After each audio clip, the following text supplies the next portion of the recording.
What we need is to know that there are people who can arrive, stay, and be there, but there are people who simply have to pass through. We help, we rescue, but we let them go. Because even though we like certain things, not everything I like builds me up, suits me, does me good, makes me grow, solidifies me, and liberates me.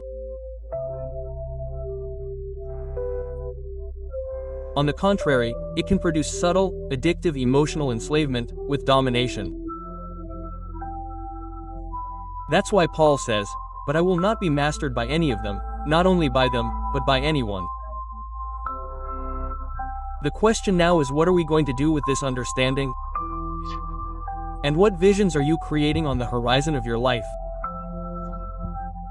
Identifying these things that are not illicit, they just don't suit us, they just aren't doing us good, they just aren't edifying, they just aren't liberating us. On the contrary, they are enslaving us, creating dependence, or even codependency, or placing a hook in us and impeding the flow of freedom, the expansion of our being. It's not necessarily because this presence is contagiously contaminating, is it?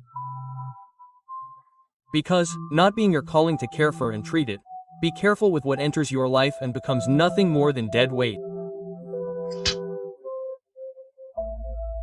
And you, for reasons, sometimes stemming from your own neediness, fall in love, want to stay, don't let go, do everything to take it, but life will weigh on you, and the years will be distressing, and the anguish will be continuous.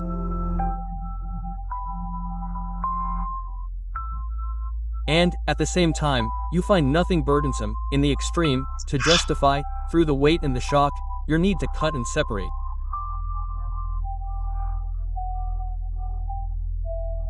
It's a subtle, enslaving unpleasantness that arrives with the tendency to stay forever and become paralyzed, slowing you down or controlling you or enslaving you or diminishing you, or your potential reduced or your freedom completely disenfranchised.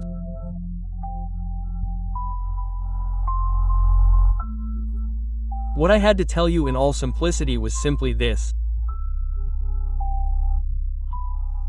As for the rest, do what you will with the word of this truth, this wisdom.